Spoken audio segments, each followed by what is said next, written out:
Então, problema número 1, indisciplina. Eu faço essa pergunta que eu vou te fazer aqui, eu vou fazer para o professor aqui e vou pedir para o professor entrar nos comentários e responder. Você, professor, você teve uma... Eu sou humilde, eu estou perguntando uma aula em que alguém deu aula para vocês. Pessoal, é o seguinte, estratégias para lidar com disciplina. Aqui, estratégia 1, essa aqui é os estudos aqui, estratégia 2, uma aula, só uma aula. Eu já fiz essa pergunta numa plateia para 10 mil professores. Eu nunca encontrei um professor que disse que eu tive uma. Fora a inclusão, os professores deveriam ter um método baseado em evidências para dar aula. Sim. Que isso não acontece também de forma nenhuma. Não só não acontece, como sequer ouvem falar. Eu nunca tinha ouvido falar. Eu nunca nem tinha pensado nisso, na verdade. Educação baseada em evidências. É isso que os países desenvolvidos fazem. É por isso que eles são desenvolvidos. Em parte, é parte do motivo do desenvolvimento. Eu vou te dar um exemplo. Talvez um exemplo mais bizarro. Eu tô com a cabeça assim... Tem várias pesquisas que ouvem professores e perguntam: professor, qual é o maior problema da educação? Várias. Todas elas dizem a mesma coisa. O maior problema da educação é a indisciplina escolar, a bagunça. O desrespeito. Muito gigante. E aí, num degradê, né, até a violência contra o professor. Muitas pesquisas que perguntam isso, todas elas têm a mesma resposta. Eu me lembro, cara, de estar em conselho de classe, tem um professor, vou citar até o nome dele, ele já tá aposentado, o professor Edward. O cara chorar e dizer assim: eu só queria dar aula. E eu não consigo dar aula, eu queria dar aula de matemática, sou apaixonado por dar aula, mas eu nunca mais consigo dar aula, eu tô tendo que cuidar de indisciplina, de é o dia inteiro isso. Celular. E isso, pô, essa cena, especificamente desse professor chorando, foi muito marcante pra mim, porque foi uma coisa que fez eu pensar muito sobre, né? E aí, todas as pesquisas, a OCDE, que é a organização dos países aí, de países desenvolvidos e tal, ela fez uma pesquisa que não é subjetiva. Eles fizeram o seguinte: pegaram um grupo de pesquisadores, eles iam para cada país, entravam na sala de aula e mediam o que acontecia naquela sala de aula. E foram em 73 países. O país do mundo com maior indisciplina do mundo é o Brasil. Ok? Então, vai lá. É o país que o professor passa menos tempo dando aula, ele passa mais tempo resolvendo problemas de disciplina. Então, eu estou querendo dizer que, do ponto de vista da percepção dos professores, o problema número 1 é a indisciplina. Do ponto de vista objetivo, entrando, medindo, pesquisa da OCDE, o problema maior é a indisciplina, certo? Bom, então, problema número 1, indisciplina. Eu faço essa pergunta que eu vou te fazer aqui, eu vou fazer para o professor aqui, e vou pedir para o professor entrar nos comentários e responder. Você, professor, você teve uma... Eu sou humilde, eu estou perguntando uma aula em que alguém deu aula para vocês. Pessoal, é o seguinte, estratégias para lidar com disciplina. Aqui, estratégia 1. Essa aqui é os estudos aqui, estratégia 2, uma aula, só uma aula. Eu já fiz essa pergunta numa plateia para 10 mil professores. Eu nunca encontrei um professor que disse que eu tive uma. Nunca encontrei. Eu tô falando dos caras formados nas melhores universidades. Então presta atenção. Eu estou dizendo que... Eu tô acreditando. Eu estou dizendo para você que o maior problema da educação brasileira, tanto da percepção subjetiva quanto da medição objetiva, é indisciplina. E que não se dá uma só aula sobre isso. É como se você começasse o curso de medicina, o coordenador fala: gente, boa noite, tudo bem? Gente, por favor, aqui não se fala em doença nesse curso, hein, gente? Por favor, não fala que atrai, hein, gente? Por favor, vamos falar de coisa boa aqui.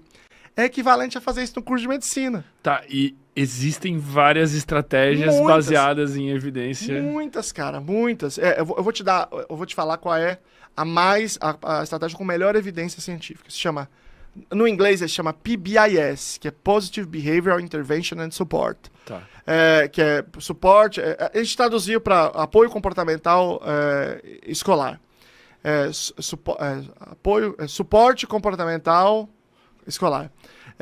Esse Serviço de Apoio Comportamental Escolar, é SASE. Bom, esse PBIS, ele tem nos Estados Unidos, na Austrália, por exemplo, ele é obrigatório, é lei para todas as escolas, e está em 22 países. Esse é o modelo mais... Ele é um modelo que é uma pirâmide. Então, assim, para todos os alunos, eu aplico tais e tais e tais coisas.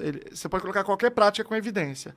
E aí a escola seleciona quais que ela quer fazer ali. Você tem várias possibilidades. Tá. Para todos os alunos. Então, você tem um conjunto de coisas que você tem que fazer para todos.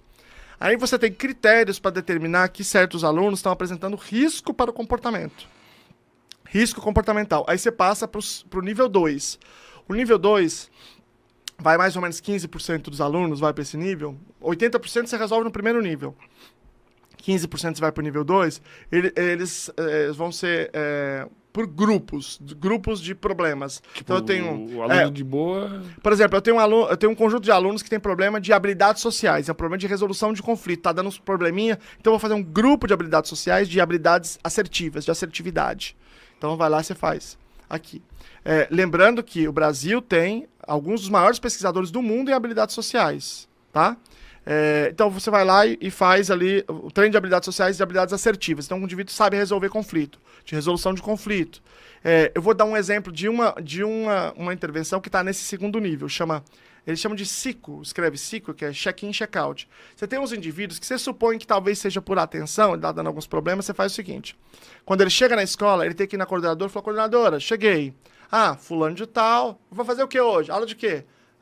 Tá bom, pode ir para lá. Ele vai para a sala. Quando ele termina a aula, ele passa, coordenadora, tô indo. Peraí. Teve aula de quê? Você fez a lição, tudo certo? Só isso.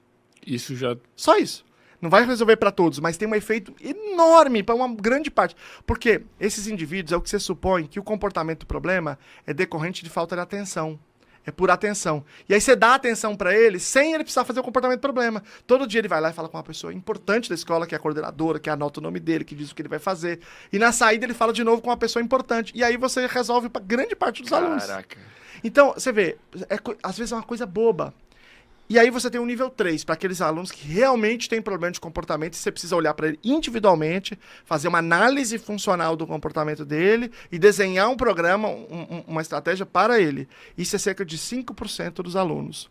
Então, esse é o modelo com melhor evidência, é o modelo multinível, que a gente chama, que é o SASS, o Serviço de Apoio Comportamental Escolar.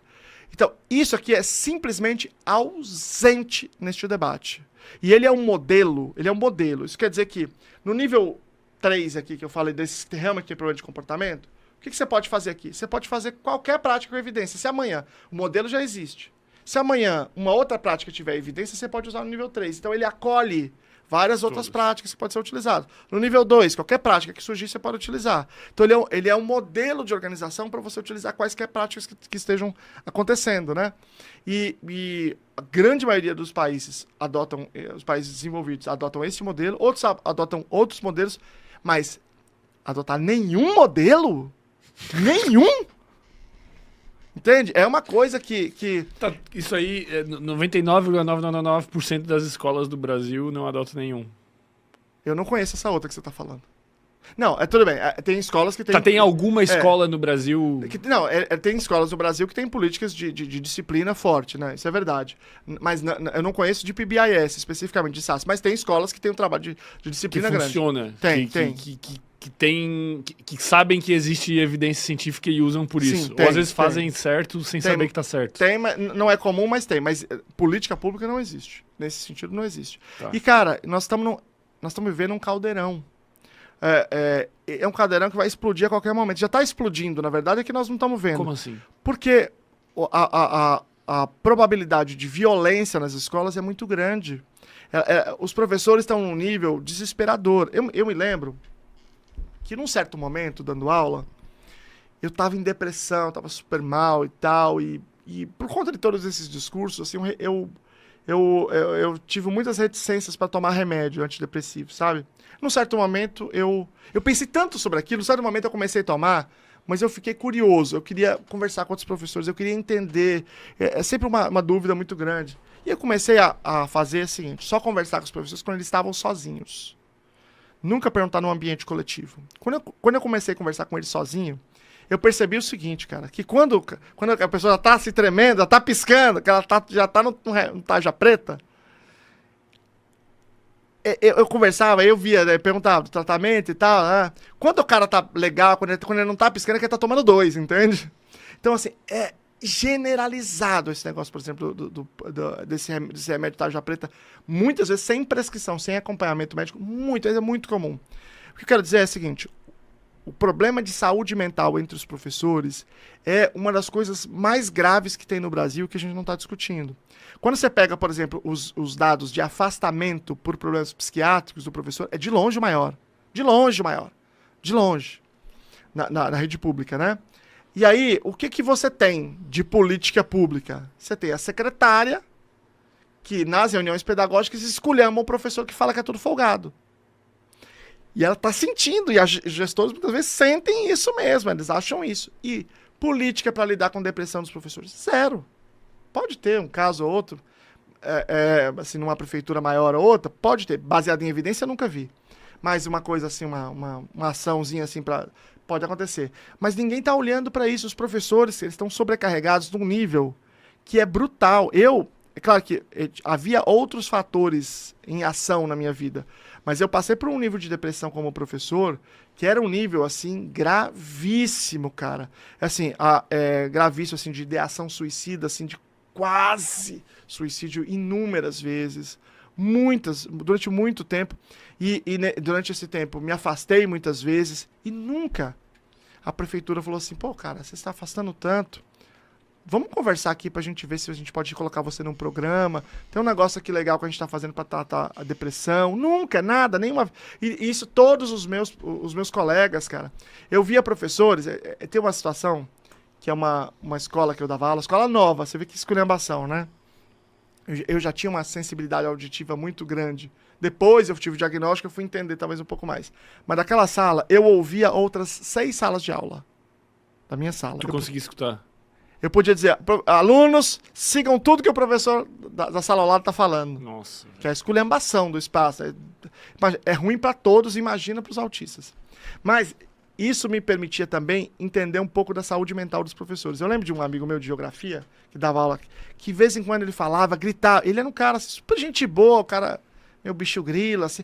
E ele falava, ele parecia um psicopata às vezes, cara. Porque você viu que ele já tava totalmente desregulado, de uma maneira que, assim, que era uma coisa pra estar no pronto-socorro, cara, mental.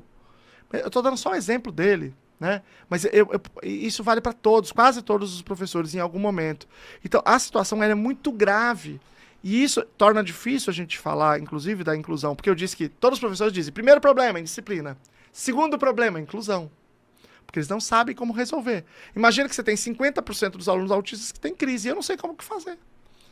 E aí vai lá e daí ainda apanha do aluno, às vezes. Quando não vezes... apanha do aluno não autista, né? Que sim, também exatamente, E se um aluno bate no outro, ele agride o outro, tem uma crise, e o outro se machuca, ele também tá respondendo, porque como é que ele deixou aquilo acontecer, né? Caraca, velho, então, ninguém tá olhando para isso. E aí, quando a gente fala das necessidades da inclusão, os professores, às vezes, se sentem ofendidos como se a gente estivesse acusando eles de não estar fazendo isso. E a gente tá falando do sistema.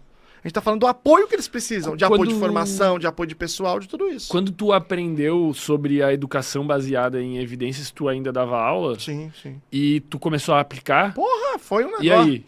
Cara, sabe que estaria até um objeto interessante de análise, assim, que eu não tenho esses dados registrados. Mas, por exemplo, eu comecei a fazer uma série de coisas, uma série de experimentos. Tipo, a escola, sem ninguém saber, tu falou, cara, eu tô estudando isso aqui... Não, a escola, a gente tem essa liberdade de fazer isso. Na escola você pode falar, eu falava, a escola sabia, tudo que eu tava fazendo, a escola sabia. Tava no meu plano, tudo certinho. E aí eu comecei a fazer várias coisas, ajustar, entender como era a melhor forma de eu fazer, etc e tal. E aí, por exemplo, pelo menos na minha escola, isso varia de escola para escola, tem um conselho de classe que acontece ao fim do bimestre, né? E aí os alunos vão até o conselho de classe e tem algumas perguntas que eles são... O representante vai, né? Eles são instigados a perguntar para os outros alunos, né? E uma das coisas é, o que você viu, o que você viu de mais interessante, que foi mais bacana? E a quantidade de reclamação que eu tinha na minha aula sumiu, ou praticamente sumiu, e a quantidade de elogio. Qual é a coisa bacana? A aula do professor Lucelmo. Foi assim, cara, era uma coisa... Absurda a diferença. Absurda. A diferença é muito grande. Tá, e o que tu fez, assim? Me dá alguns pontos, assim, só pra eu entender. Eu vou te dar alguns exemplos de coisas que eu fazia. A primeira coisa que eu fazia era ter uma diversidade em termos de abordagem, forma de interpretação, etc e tal. Então eu fazia o seguinte, eu tinha uma primeira aula de explicação do tema.